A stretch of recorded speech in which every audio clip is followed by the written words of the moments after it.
Welcome to this session.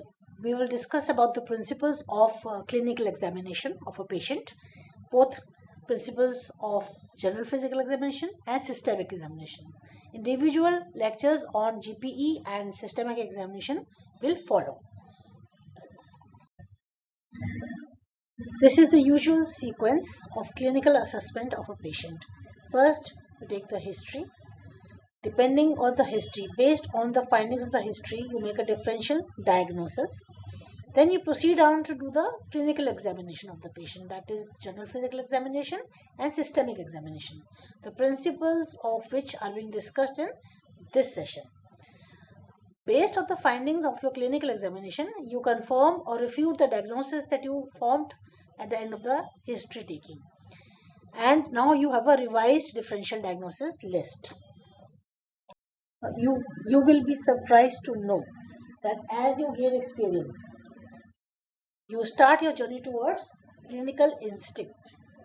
That is, it becomes an automatic habit to observe findings, look for findings in people.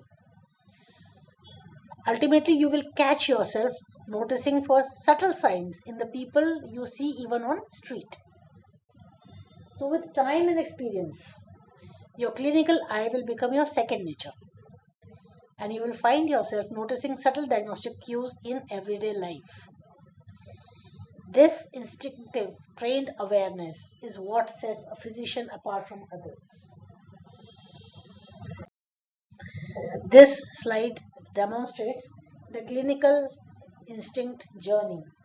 It begins in the novice phase, where observation is a result of a rigid, conscious checklist.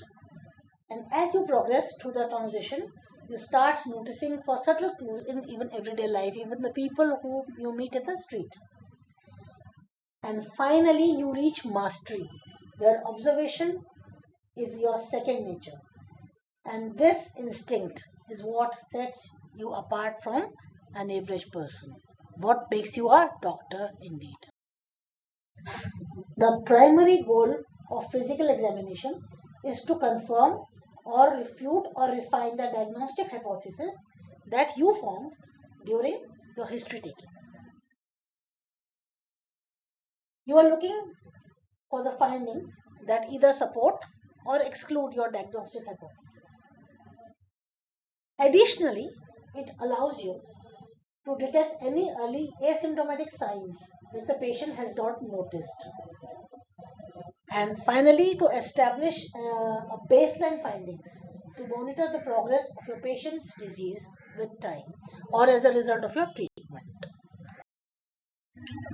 In practice, that is in the real clinical situation, history taking and physical examination are not strictly sequential. That is, clinical observation, that is examination, it actually begins as soon as you meet the patient. Even while you are taking the history, you are observing the patient. On the other hand, while you are examining the patient during physical examination, you may see new findings, and that may prompt further questions, fresher questions, to clarify the significance of those findings. So you should not worry if your history seems incomplete, that we did not ask these questions before, because you need to revisit the missing areas during the examination and even after the examination. That is normal. This back and forth between history and examination is a normal part of clinical reasoning, even for a seasoned clinician. But when you are presenting the case or you are documenting the case as a case report, keep the two sections of history and examination strictly distinct. Include all the information obtained through questioning in the history section, whether it has been asked during history, during examination, or even after. But put them together in the history section and report all the examination findings only under the examination section. This slide just shows that in practice it is fluid. You can go back and forth, take history while examination, and observe the patient while taking history. But in presentation, the distinction is rigid. So as said before, while presenting a case to a senior or for documentation, you must organize your findings into strict categories of history, general physical examination and systemic examination. But your actual examination in real clinical practice, observation doesn't wait for the examination section. It starts, examination or observation starts the moment you meet the patient. So look for clues in the patient's gait and posture, in handshake, facial expression, because they provide clues at the health status even before any test or examination is done. Like initial observation of the movement as the patient is walking towards you can provide insights into his neurological function, joint function, motor control, his psychological state, etc. So common causes of gait abnormalities can be pain, any restriction of joint movements, neuromuscular deficits like vocal weaknesses, foot drop, coordination disorders at the central nervous system level. If the patient is in bed, then the posture in bed can also give certain clues. So look for the resting alignment of the patient, any asymmetrical placement of limbs, presence of respiratory distress is apparent the moment you see the patient, and different special types of positioning, etc.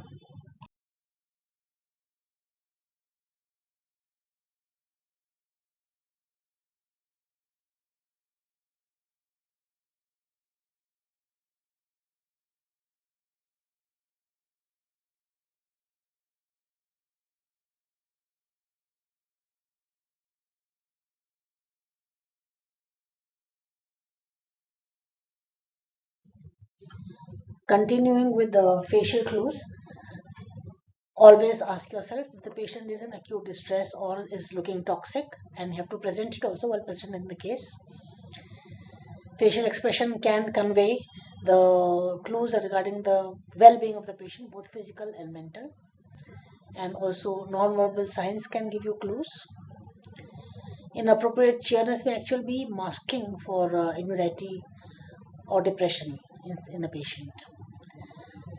In addition, other clues like a mask-like face may indicate Parkinsonism. A staring eyes may actually indicate hyperthyroidism or Graves' disease.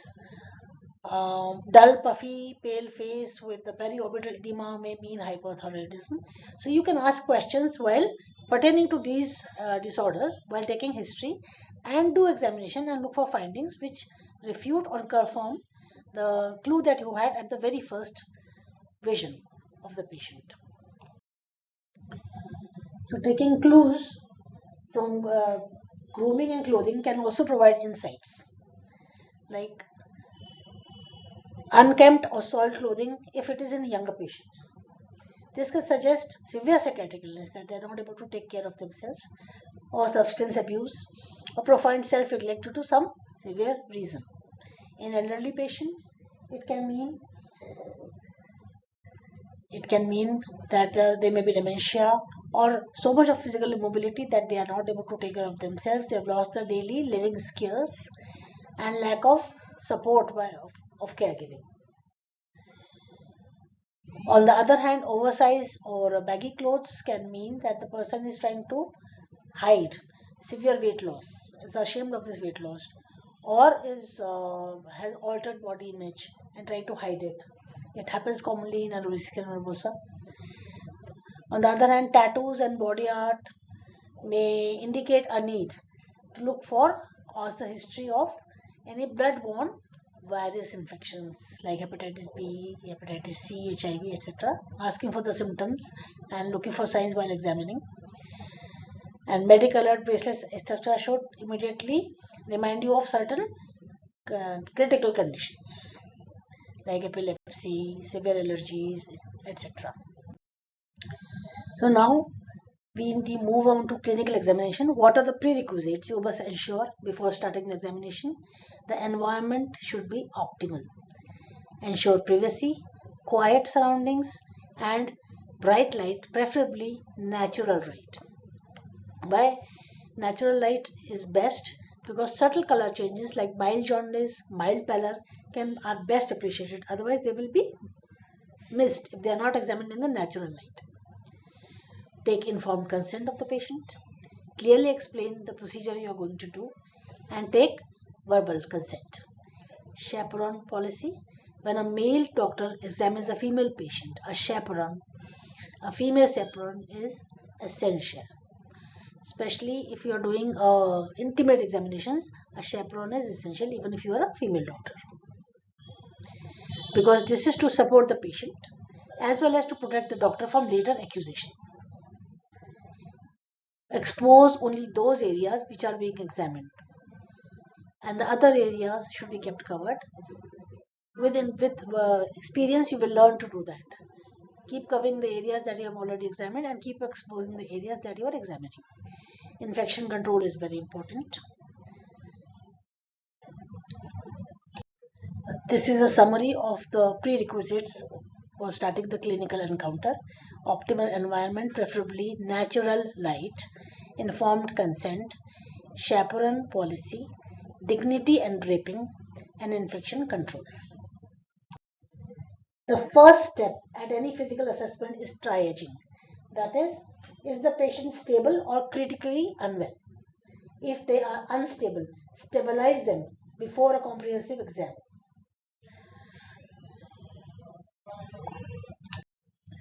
Once you have decided that you can go on with examining the patient, what is the standard examination position? And maintain the dignity on exposure status of the patient. The standard examination position is that you are supposed to stand on the right hand side of the patient. So standing on the patient's right hand side is a standardized clinical technique. Why on the right side? Because this approach provides optimal observation of the jugular venous pressure, of apical impulse, that is impulse of the heart apex. It facilitates abdominal palpation. So the left hand clinicians may require extra practice to adapt this to this right side position of the patient. So but don't worry, with time they also become adept at this, standing on the patient's right side. Place the patient in the semi-recommended position, that is at 45-degree elevation.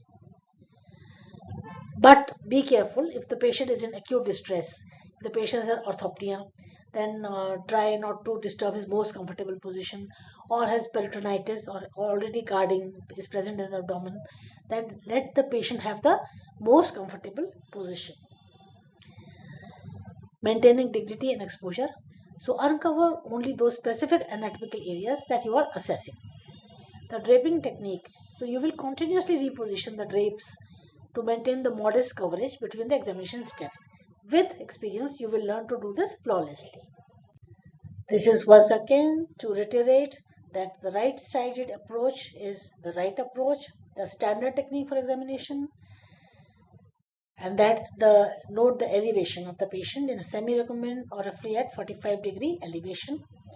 And finally, the dignity of the patient should be maintained. Continuously reposition the drapes as you proceed on to different areas. Keep covering the previous areas. At student stage, first general examination is performed, followed by systemic examination. But actually there is no single correct sequence of examination. Just use a method that is thorough and does not let you miss any finding. So following a standard routine, it ensures that findings are not overlooked. The core steps in examination are inspection, palpation, percussion, and auscultation. For example, in general physical examination, the inspection and palpation is more used than percussion and auscultation. So you will learn to integrate which of the technique is more used in which system and with time. But these are the 4 steps of examination, and we will teach you more about these steps in further later lectures. The general physical examination, you do a global assessment first into the patient's general status, his gait, etc. before you go on to the systemic examination, like general appearance, build, posture, consciousness of the patient. Vital signs are included in general physical examination. Then some cardinal signs are always looked for during general physical examination: pallor, icterus, cyanosis, clubbing, lymphadenopathy, and edema. These will be dealt with in more details on the lecture on general physical examination, and mnemonic has been given here for helping you remember. Systemic examination, not systematic. I mean, students commonly use these terms interchangeably. But remember, systemic means an organ system that you are about to examine, like cardiovascular system, respiratory system. Whereas on systematic means a method of performing things, a step-by-step routine, like inspection, palpation, percussion, or auscultation, step by step when you examine a body system. So systematic is a way of doing a systemic examination so that you do not miss any step. The systems that are examined, that can be examined physically, are respiratory system, cardiovascular system, abdominal examination, genitourinary system, musculoskeletal system, and nervous system. Dedicated lectures for examination of each of these symptoms will follow. But in general, the systemic examination follows this given pattern, that is inspection, followed by palpation, followed by percussion and auscultation. The relative importance of each step will depend upon the system that you are examining. A little more about the inspection, palpation, percussion and auscultation. Inspection is when you visually observe the patient. You do not actually touch that system. So you assess, what do you assess by inspection? Symmetry, color of the skin, any lesions present, if the respiratory movements are satisfactory or not, if any respiratory distress is present or not, etc. While palpation means you tactile evaluation of the body. You use your hands and you feel for findings like temperature, tenderness at any point, looking for organomegaly, looking for masses, measuring, assessing the vocal parameters, etc., etc., etc. Percussion is tapping the body surface to produce sound. You use two fingers of each hand, one finger of each hand, and percussion is using this tapping to delineate organ boundaries or to distinguish between resonant and dull tissues. A rule of thumb is when you percuss any system, you must move from resonant to dull area. Then only you can appreciate the differentiation between the boundaries of the resonant area. So move from resonant to dull area while percussing. Auscultation is using a stethoscope and listening to the internal body sounds.